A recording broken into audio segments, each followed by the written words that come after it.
Magandang araw sa inyong lahat. Ako si Dr. Renato Bagani at ngayon, tatalakayin natin ang isang napakahalagang paksa, magamot na unti-unting sumisira sa ating mga bato. Sa aking 35 taong karanasan bilang doktor, marami na akong nakitang kaso kung saan ang mga pasyente ay nagtataka kung bakit lumalala ang kanilang kondisyon, lalo na ang kanilang bato, kahit na uminom silang gamot ayon sa reseta. Hindi ba nakakatakot isipin na ang gamot na ating iniinom para gumaling ay siyaring tahimik na sumisira sa ating mga bato?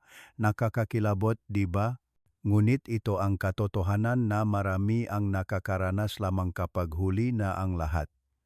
Alam kong marami sa inyo ang nanonood ngayon ay umiinom ng gamot araw-araw. Gamot sa alta presyon, diabetes, arthritis, at pampawalang sakit araw-araw.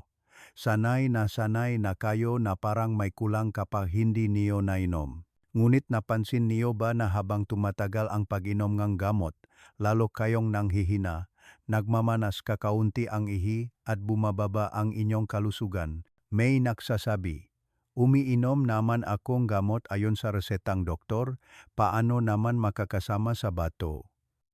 Ngunit ang totoo, kahit ang mapinakamaingat na tao na umiinom ng gamot sa tamang oras at dosis, ay minsan ang siyang pinakamabilis sumira sa kanilang bato dahil sa apat na karaniwang pagkakamali na halos lahat ay nagagawa. Parang impossible, pero kung sasamahan niyo ako ng ilang minuto, sisiguraduhin kong makikita niyo na ang mapagkakamaling ito ay ginagawa niyo rin araw-araw nang hindi niyo nalalaman. Alam niyo ba, bawat taon sa Pilipinas, libo-libo ang kinakailangang sumailalim sa dialysis at marami sa kanila ay hindi naman talaga may sakit sa bato noong una.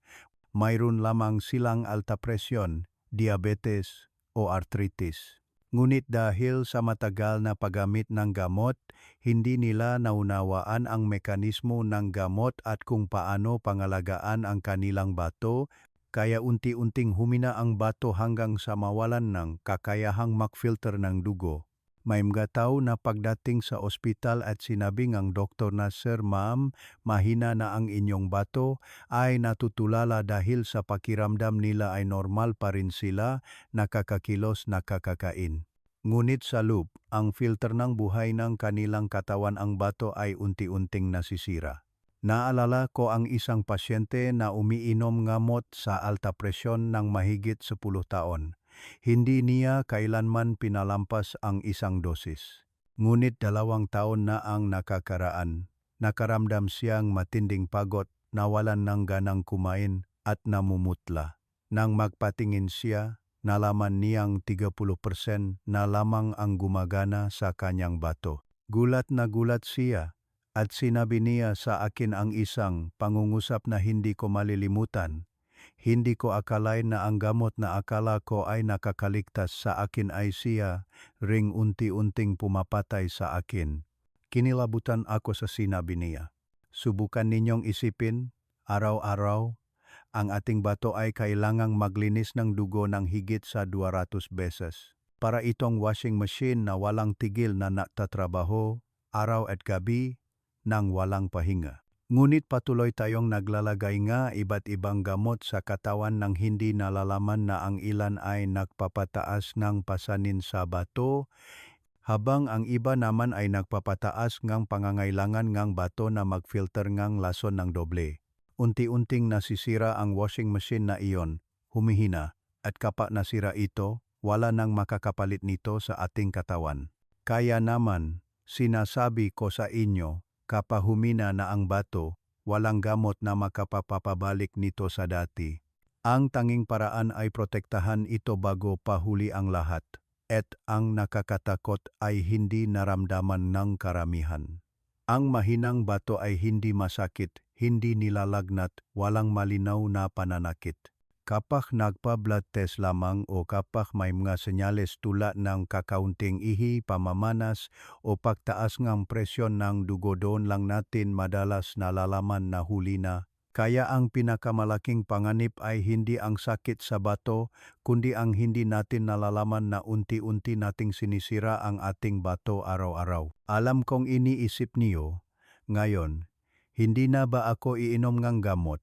Hindi po. Ang gamot ay kailangan pa rin upang makontrol ang sakit. Ngunit ang problema ay nasa paraan ng pag-inom natin. May umiinom ng gamot kapag gutom, may umiinom ng gamot kasama ng kape, may nagpapares-pares ng iba't ibang gamot nang hindi nagtatanong sa doktor. Parang simple lang, ngunit ang mga aksyon na ito ang siyang nagpapahirap sa ating bato araw-araw. Sa totoo lang, nang pag-aralan ko ng malalim ang mekanismo ng gamot at ang function ng bato, doon ako natakot. Dahil ang bato ay hindi lamang naglilinis ng dugo, kundi mayroon din itong tungkulin na kontrolin ang presyon ng dugo, gumawang hormones, balansehin ang tubig at electrolytes. At bawat gamot na ating iniinom ay kailangang dumaan sa bato upang mailabas. Ibig sabihin, kung mali ang pag-inom ninyo, hindi may lalabas ng buo ang lason. Ito ay mananatili sa dugo at babalik upang atakihin ang bato. Ito ang tinatawag na self-poisoning ng bato. Nakakatakot pakinggan, ngunit ito ay nangyayari sa milyon-milyong tao sa buong mundo, kasama na ang Pilipinas. Kaya kung ikaw ay uminom na gamot sa alta presyon, diabetes, pampawala na sakit o anti-inflammatory, huwag po kayong umalis sa video na ito. Dahil sa loop ng ilang minuto, malinaw kong sasabihin ang 4 na pagkakamali sa pag-inom ng gamot na karaniwang ginagawa ng Pinoy. Sigurado akong kahit isa sa mga ito ay ginagawa mo rin. At sa pagbabago lamang ng isa sa mga ito, mapapahaba mo na ang buhay ng iyong bato ng 10 taon. Ang pinakanakababahala sa akin ay napakaraming tao ang hindi sinasadyang pinapatay ang kanilang bato sa pamamagitan ng gamot. Hindi dahil hindi sila namamalasakit sa kalusugan, kundi dahil hindi nila alam. Naniniwala sila sa nakasanayan basta gumaling okay na. Binigay ng doktor ang gamot na ito, kaya siguradong ligtas.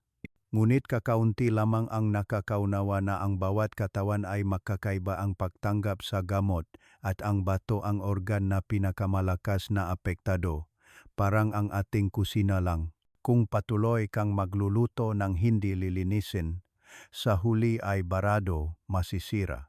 Ganon din ang bato, patuloy itong nagtatrabaho ng walang pahinga at kung patuloy tayong magdarakdag ng kemikal na basura, isang araw ay babara ito. Mayroong nakakaalam agad, nagbago ngang paraan ng pag-inom, kumain ngang mas malusog, at bahagyang gumaling ang bato. Ngunit marami rin ang dahil lamang sa isang maliit na nakasanayan tulad ng hindi pag-inom ng tubig pagkatapos ng gamot o pag-inom ng gamot na may soft drinks ay nababayad ng mahal sa pamamagitan ng mataon ng dialysis, pagod at sakit. Subukan ninyong tanungin ang sinumang sumasailalim sa dialysis ng 3 beses sa isang linggo. Sasabihin nila na, sana nalaman ko ng mas maaga, hindi sana ako nagpabaya. Naniniwala ako na pagkatapos mong panurin ang buong video na ito, maunawaan mo na hindi masama ang gamot, kundi ang paraan lamang ng paggamit nito ang mali. At kung malalaman mo lamang ang 4 na pagkakamaling ito, hinding-hindi mo na maririnig ang salitang dialysis sa iyong buhay. Kaya, huwag kayong umalis agad.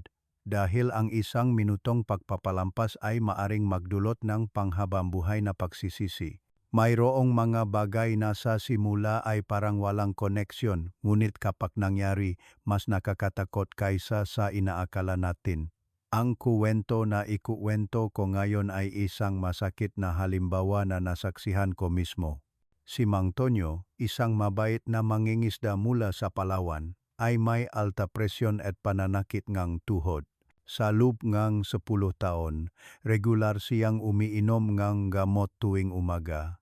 Sa katunayan, napakatumpa niya sa oras na sinabi ng kanyang asawa na kung masira ang orasan sa bahay, titingnan lang ang oras ng pag-inom ni Mang Tonyo.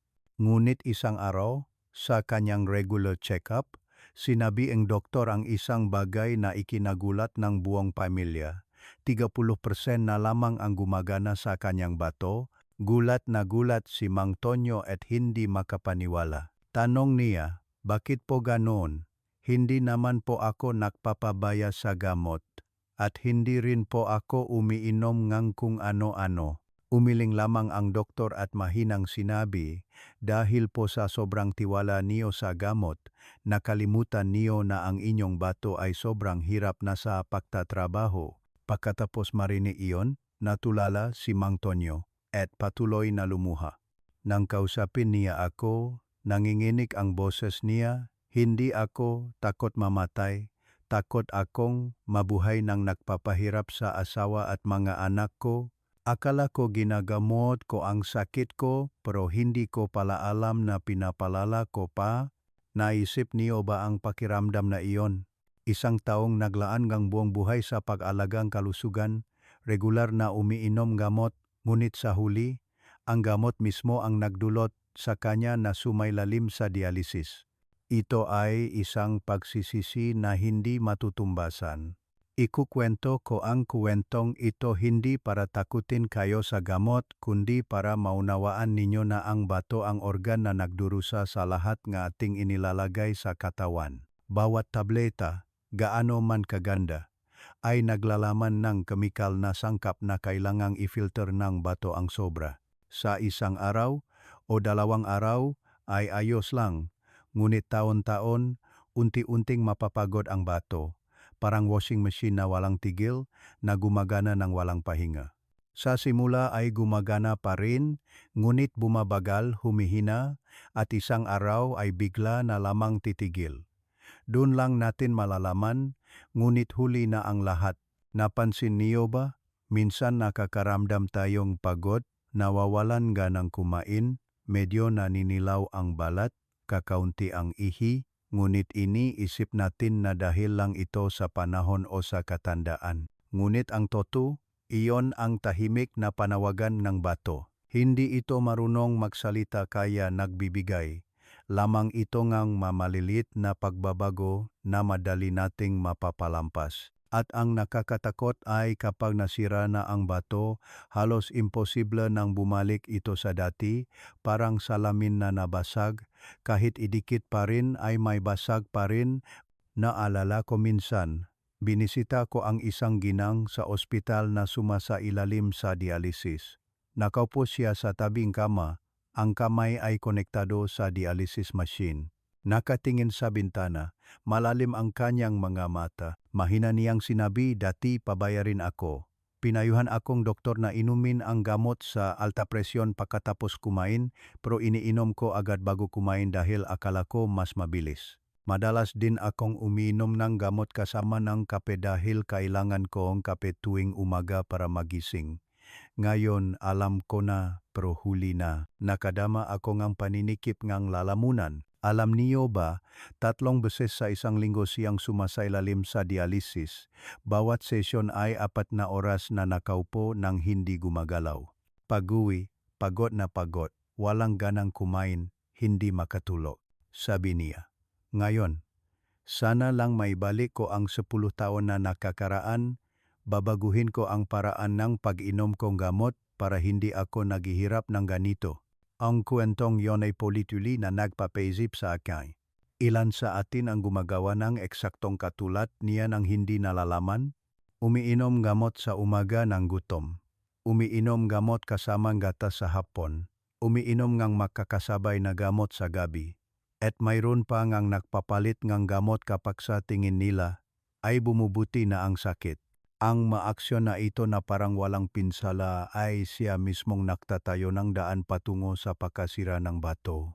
Subukan ninyong isipin, bawat pag-inom natin gamot, kailangang ay filter ng bato ang bawat molecule ng active ingredient. Ihiwalay ang kailangang panatilihin at itulak palabas ang lason.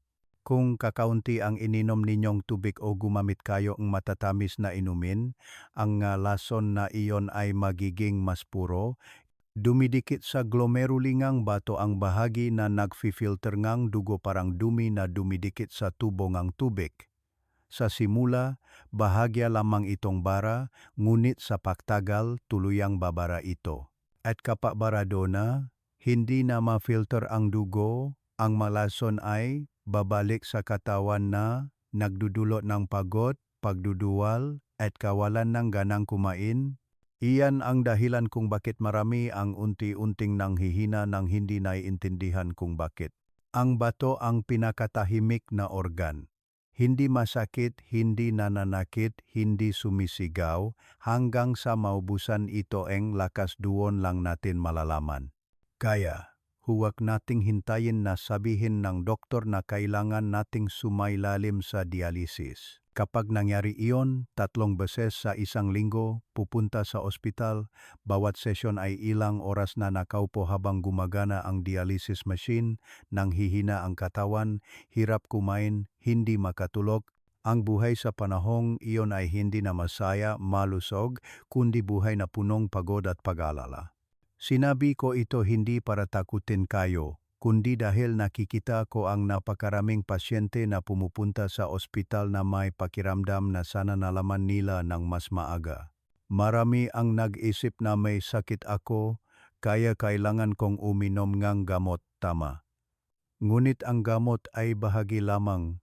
Ang paraan ng pag-inom ang siyang nagpapasya. Tama ang gamot na ibinigay ng doktor, ngunit kung mali ang pag-inom natin, ang gamot na iyon ay maring maging lason, at ang panganib ay hindi ito agad-agad nagpapakita, kundi tahimik na nagpapahina sa bato sa paglipas ng panahon. Alam kong sa puntong ito, maaring medyo nag-alala kayo, ngunit ang pag-alala ay mabuti dahil ito ang magpaparamdam sa inyo na maging mas maingat at malaman kung paano protektahan ang inyong sarili. Ang mahalaga ay huwag matakot dahil kung maaga pa, may oras pa para magbago. Kailangan lamang ninyong maunawaan ang 4 na pinakakaraniwang pagkakamali sa pag-inom ng gamot na sasabihin ko sa inyo at hawak na ninyo ang susi upang mailigtas ang inyong bato. Gusto kong tandaan ninyo ito. Ang sakit sa bato ay hindi lumilitaw sa isang gabi. Ito ay dulot ng taon ng kapabayaan. Maling pag-inom ng gamot, kakaunting tubig, hindi regular na pagpapatingin, sariling pagpapalit gamot, lahat ng ito ay nagdaragdag ng pasanin sa bato, at kapag humina ang bato, kasama ring apektado ang puso, presyon ng dugo, utak, buto, at kasukasuan lahat ay naapektuhan. Iyan ang dahilan kung bakit sinasabi na ang pagprotekta sa bato ay pagprotekta sa buong buhay. Marami ang nagtatanong sa akin, paano ko malalaman kung mahina ang aking bato? Sa totoo lang, ang pinakasimpleng paraan ay pakinggan ang iyong katawan. Kung nakakaramdam ka ang pagod, bahagyang pamamanas sa paligid ng bukong-bukong, kakaunti o malabo ang iyon ang mga senyales na humihingi ng tulong ang bato. At kung ikaw ay umiinom ng gamot araw-araw at nakakaramdam ka ng unti-unting panghihina, huwag mong isipin na dahil lang sa edad, magpatingin ka agad para sa kidney function test. Dahil minsan, sa pagbabago lamang ng paraan ng pag-inom ng gamot at pagdaragdag ng ilang baso ng tubig araw-araw, naililitas na ang iyong bato mula sa matinding pagkasira. Nakikita niyo ba?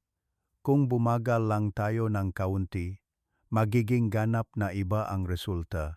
Si Mang Tonyo, ang pasyenteng sumasailalim sa dialysis na ikinuwento ko sa simula, kung nalaman lang niya ang 4 na pagkakamaling iyon ng mas maaga, marahil ay malusok pa rin siya ngayon. Naglalakad kasama ang kanyang maapo sa parke sa halip na nakaupo sa tabingang dialysis machine. Huwag nating hayaan na pagsisiyan natin tulad nila dahil ang isang maliit na nakasanayan, ang isang minutong kapabayaan ay maaring magdulot ng kapalit na ating kalusugan at buhay. Kaya naman, taimtim akong umaasa na mananatili kayo hanggang sa dulo ng video dahil sa loob ng ilang minuto, malinaw kong ilalahad ang 4 na pagkakamali sa pag-inom ng gamot na ginagawa ng napakaraming tao upang hindi na kayo mapunta sa daan na dinadaanan ng libo-libo.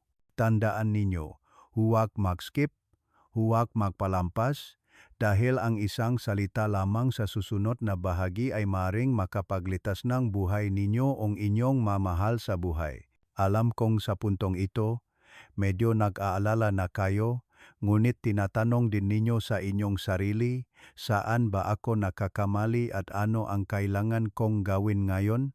Sa totoo lang, ang maagang pagkaalam ay isang malaking kalamangan na. Dahil marami ang nagbibigay pansin lamang kapag mahina na ang bato, ngunit tayo ay mas mapalat. Malalaman natin ngayon para makapagbago agad. At kung pakikinggan niyo lamang ang buong bahaging ito, sisiguraduhin kong malinaw ninyong maunawaan ang bawat pagkakamali, kung paano ito nakakasama sa bato, at malalaman ang tamang paraan upang makahinga ang bato araw-araw. Isang beses, habang nasa botika ako, nakita ko ang isang ginang, mga 60 taong gulang, na bumibili ng gamot sa pananakit ng kasukasuan. Tinanong niya ang tindera, "Naubos ko na ito at gumaan ang pakiramdam ko, bigyan mo pa ako ng 2 blister." Tinanong NG tindera, "May sakit po ba kayong bato o alta presyon?" Sabi niya, may alta presyon, pero regular naman akong uminom NG gamot sa alta presyon, kaya siguro ayos lang. Nang marinig ko iyon, kinilabutan ako dahil iyon ang unang pagkakamali na madalas gawin ng marami pag-inom ng gamot nang hindi naunawaan ang interaksyon ng iba't ibang gamot. Alam niyo ba? Napakaraming gamot, lalo na ang pain relievers at anti-inflammatory drugs tulad ng gamot sa sakit ng kasukasuan, pananakit ng ulo, at sipon. Kapag hinamit kasama ng gamot sa alta presyon o diabetes, nakpapataas ito na pasanin sa bato. Kailangang ma-filter ng bato ng 2 malakas na kemikal ng sabay-sabay. Parang washing machine na kailangang maglaba ng 2 karga ng labada ng sabay-sabay. Nasa huli ay overload, masisira ang makina. Kaya huwag na huwag magpapalit-palit ng gamot ng walang pahintulot o uminom ng gamot na narinig lang sa iba. Kahit na pampawala lang ng sakit, dapat magtanong muna sa doktor o parmasyutiko. Tandaan ninyo ito, ang gamot ng iba ay hindi siguradong akma sa inyong katawan. Iyan ang gintong prinsipyo sa pagprotekta sa bato. Si Mang Tonyo na ikinuwento ko sa simula ay dahil din sa nakasanayan na ito kaya humina ang kanyang bato. Sumasakit ang kanyang tuhod at binili niya ang sarili ning pampawala ng sakit na iniinom niya kasama ng gamot sa alta presyon dahil akala niya ay mas mabuti kung mawawala ang sakit. Sa loob ng ilang taon, nag-overload ang bato niya, hindi na kayang mag-filter. Nang tanungin siyang doktor, nagulat siya, umiinom naman po akong gamot, paano naman nakakasama sa bato? Ngunit alam ninyo, bawat gamot na dumadaan sa katawan ay kailangang dumaan sa bato. Kung mas maraming uring gamot, mas kailangang magtrabaho ang bato ng doble o triple. Ang pangalawang pagkakamali na gusto kong banggitin, at ito ay halos ginagawang lahat, ay ang pag-inom ng gamot na walang sapat na tubig o pag-inom ng ibang inumin maliban sa tubig. Parang maliit lang, ngunit sobrang nakakasama sa bato. Isipin niyo ito, kapag nilunok niyo ang tableta, matutunaw ito, hahalo sa dugo, at ang labis ay i-filter ng bato. Kung kakaunti ang ininom ninyong tubig, hindi matutunaw ng buo ang gamot at ang mahindi natunaw na bahagi ay mananatili at magiging dumi. Sa pagtagal, ang dumi na iyon ay dumidikit sa filter tube ng bato na nagpapahirap sa bato na ilabas. Parang nahuhugas kayong kaldero na walang sapat na tubig. Mas makapal ang dumi, mas mahirap hugasan, mas mapanganib kung umiinom kayong gamot kasamang kape, soft drinks, o gatas.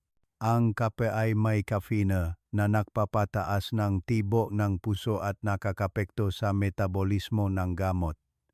Ang soft drinks ay maraming asukal na nagpapataas ng lason sa bato at ang gatas na akala ay ligtas ay maring madulot ng pag-ipon ng ilang gamot kapag nakatakpo ng kalsiyum sa gatas na pumipigil sa gamot na matunaw. Kaya ang pinakamabuting paraan ay uminom gamot na may humigit kumulang 1 baso ng tubig 200 hanggang 250 mililiter. Hindi kailangan ng sobra.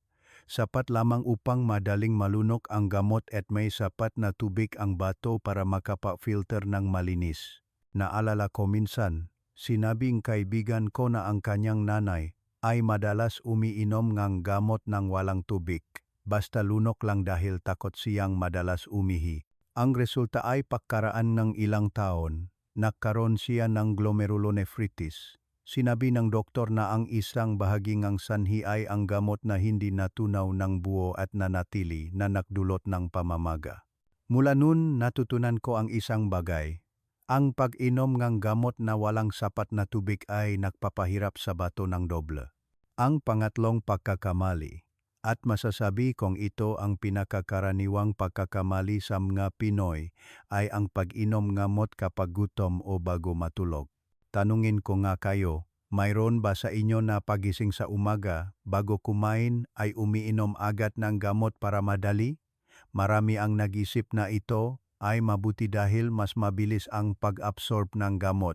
Ngunit sa totoo lang, sa panahong iyon, direktang pumupunta ang gamot sa dugo ng walang proteksyon sa tiyan na nagpapataas ng lason sa bato. Kung walang laman ang tiyan, mas malakas ang pag-absorb ng gamot, mas kailangang mag-filter ng bato. At kung patuloy ito, masisira ang glomeruli. Ang pag-inom naman ng gamot bago matulog ay isang nakasanayan na madali ngunit nakakasama. Sa gabi, mas mabagal ang pagtatrabaho ng bato kaysa sa araw dahil nagpapahinga ang katawan. Kung iinom tayo ng gamot bago matulog, hindi pa ito ganap na na-metabolize. Nasa yugto na kung saan mahina ang pag-filter ng bato na nagiging sanhi ng mas matagal na pananatiling gamot na nagpapataas ng toxicity. Mayroon pa ngang umiinom ng gamot sa alta presyon bago matulog dahil takot silang makalimutan. Hindi ito mali kung pinayuhan ng doktor, ngunit kung kusa itong ginagawa, madaling bumaba ng masyado ang presyon ng dugo kapag mahina ang bato. Tandaan lang ninyo ang isang simpleng bagay. Maliban kung may ibang payo ang doktor, inumin ang gamot 30 minuto pagkatapos kumain. Sa panahong iyon, na-absorb na ang katawan ang nutrients, may pagkain na sa tiyan at regular ding na metabolize ang gamot. Kaya mas madali ang trabaho ng bato. Kung kailangang inumin ang gamot ng gutom tulad ng ilang espesyal na gamot, malinaw na sasabihin ng doktor. At ang pangapat na pagkakamali na siyang nagdulot ng pagsisisi sa marami ay ang kusang pagtigil ng gamot o pagpapalit ng gamot kapag sa tingin ay gumagaling na ang sakit. Sigurado akong pamilyar kayo sa kasabihang kapag gumaling na, huwag nang uminom. Ngunit ang totoo, kapag kusa nating itinigil ang gamot, agad na nalilito ang katawan. Ang bato, atay, puso lahat ay sanay na sa dating dami ng gamot biglang nagbabago na nagdudulot ng kaguluhan sa sistemang regulasyon ng katawan. Mayroon pang kusang nagpapalit ng gamot. Narinig sa kapitbahay na mas epektibo ang gamot na ito, agad-agad na nagpapalit. Ang bawat uri ng gamot ay may sariling mekanismo. Ang biglaang pagbabago ay parang pagpapagawa sa bato na magsimula muli. Alam ninyo ba? Isang kapitbahay ko na may diabetes ang regular na umiinom ng gamot. Isang araw, narinig ko siyang nagsabi, "Narinig ko sa iba na may bagong herbal na gamot. Hindi na kailangan ng gamot ng doktor." Itinigil niya ang gamot ng doktor at uminom ng herbal sa loob ng 2 buwan pagkatapos ay nanghina bumaba ang timbang nanilaw ang balat. Nang magpatingin siya, nalaman niyang mahina ang kanyang bato at tumaas ang kanyang blood sugar. Malinaw na sinabi ngang doktor na ang kusang pagpapalit gamot ang nagdulot ng pagkawala ng kontrol ng katawan at ang bato ang pinakamalakas na apektado. Nakakalungkot pakinggan. Kaya sinasabi ko sa inyo, hindi ang gamot ang kalaban gato, kundi ang ating mga nakasanayan ang siyang salarin. Bawat tamang pag-inom ninyong gamot, pag-inom ng sapat na tubig sa tamang oras, at hindi kusang pagpapalit ng gamot ay bawat pagkakataon na inililigtas ninyo ang inyong bato. Kung sa puntong ito, napansin ninyo na mayroon kayong isa sa apat na pagkakamaling ito, huwag kayong magpanik dahil sa pagkaalam at pagbabago lamang ay sapat na. Simula bukas, subukan ninyong gawin ang isang maliit na bagay. Maghanda ang isang baso ang tubig sa tabi ang inyong gamot. Bawat pag-inom ninyo, uminom ng sapat na tubig, pagkatapos ay huminga ng malalim, at uminom ng gamot kalahating oras pagkatapos kumain. Kapag nagbigay ng bagong gamot ang doktor, magtanong ng isang karagdagang tanong, may epekto po ba ang gamot na ito sa bato, doktor? Ang isang tanong na iyon ay maring makatulong sa inyo na maiwasan ang mga dekada ng paghihirap sa hinaharap. At ang pinakamahalaga, kung kailangan ninyong uminom gamot sa mahabang panahon, magpa-check up ng kidney function ng regular. Hindi bababa sa isang beses kada 6 na buwan. Napakasimple lang. Sa pamamagitan lamang ng blood at urine test, malalaman kung overloaded ang inyong bato. Kung maagang matuklasan, sa counting adjustment lang, makakabawi ang bato, ngunit kung huli ng matuklasan, gaano man kamahal ang gamot, hindi na ito may liligtas. Nakikita niyo ba? Ang apat na pagkakamaling ito ay parang maliit lang, ngunit ito ang dahilan kung bakit milyon-milyong tao ang nakakaroon ng kidney failure bawat taon. At sa tamang paggawa lamang, magpapasalamat ang bato sa inyo agad, tamang pag-inom ng gamot, sapat na tubig sa tamang oras, ayon sa payo. Iyan ang pinakasimpleng paraan upang mapahaba ang buhay ng bato at ang inyong buhay. Kaya, huwag nating kailanman maliitin ang isang tableta. Maaari itong maging tagapagligtas o isang double-edged sword. Ang pagkakaiba ay nasa paraan ng paggamit natin. At ngayon na alam ninyo na ang apat na pagkakamaling iyon, mas lamang na kayo sa libu-libong iba. Sa puntong ito, naniniwala akong may dalawang emosyon na sabay ninyong nararamdaman, kaunting pag-aalala at kaunting ginhawa. Nag-alala dahil napagtanto ninyo na maaring hindi sinasadya ninyong sinisira ang inyong bato, ngunit guminhawa dahil ngayon ay alam na ninyo may oras pa para magbago. At gusto kong sabihin sa inyo na hindi kailanman huli ang lahat para protektahan ang inyong bato. Kung magsisimula lamang kayo ngayon sa pinakamaliit na bagay na narinig ninyo sa video na ito, alam kong marami ang magsisisi at magsasabing sana nalaman ko ng mas maaga. Ngunit, hindi mahalaga kung maaga o huli kayong nakatuklas, kundi ang mahalaga ay magsimula kayo ngayon. Ang bato ay isang kamanghamanghang organ. Kung bibigyan natin ito ng pagkakataon, dahan-dahan itong babawi. Kung inom lamang kayo ng sapat na tubig, kakain ng masustansyang pagkain, gagamitin ang gamot sa tamang paraan, at regular na magpapa-check up, matutulungan ninyo ang bato na makapagpahinga, makahinga pagkatapos maraming taon ng paghihirap. Nakikita niyo. Sa apat na pagkakamali na sinabi ko, mayroong parang napakasimpel. Ngunit ang masimpleng bagay na iyon ang siyang patibong na kinasasakitan ng milyon-milyong tao. Pag-inom gamot kasama ngape, pag-inom gamot ng gutom, pag-inom ng kulang sa tubig, kusang pagtigil gamot, lahat ay malilit na bagay. Ngunit araw-araw na naipon, unti-unti at siguradong pinapatay nito ang bato. Subukan ninyong isipin, bawat pag-inom ninyo ng gamot, ibig sabihin kailangang magtrabaho ng kaunti pa ang bato. Sa isang taon may 365 araw, sa 10 taon ay mahigit 3,600 beses. At bawat beses ay kailangang mag-filter ng bato, kailangang magtiis ng presyon. Kung mali ang pag-inom ninyo, pinipilit ninyo itong magtiis ng higit pa. Madalas kong sinasabi sa mga matatandang pasyente sa aming lugar na ang bato ay parang pinakatapat na kaibigan sa ating katawan. Nagtatrabaho ito ng husto, hindi nagrereklamo, hindi humihingi ng anuman, ngunit kung pababayaan natin ito, unti-unting hihina. Kaya, kung mahal natin ang ating sarili, mahal natin ang ating mga anak at apo, kailangan nating mahalin din ang ating bato. Huwag nating hintayin na ito ay magsalita kapahuli na ang lahat.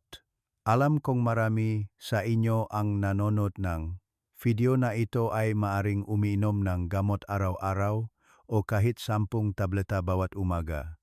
Naintindihan ko ang pakiramdam na iyon dahil ganon din ang aking mga mahal sa buhay.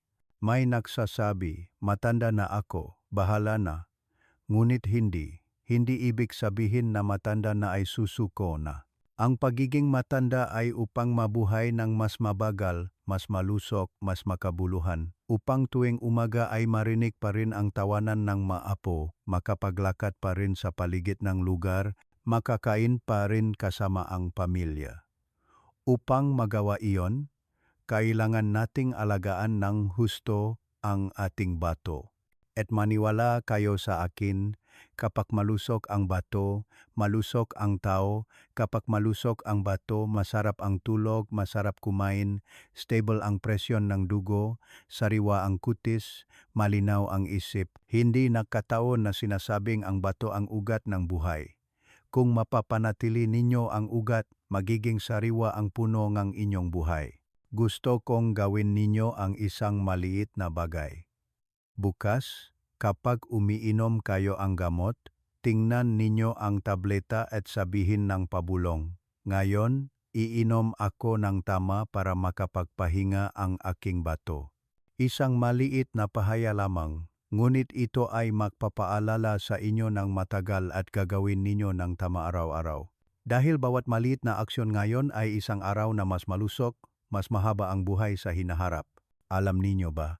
Nang ginawa ko ang channel na ito, ang pinakagusto ko ay hindi ang maraming manunod, kundi ang bawat manunod ay mas malusog ng isang araw, mas masaya ng kaunti. Bawat mensahe na natatanggap ko, salamat Dr. Renato, dahil sa video mo, mas tama na ang pag-inom kong gamot, mas gumaan ang pakiramdam ng bato ko, ay lubos akong naantik dahil doon ko nalalaman na ang aking mga sinasabi ay talagang makabuluhan.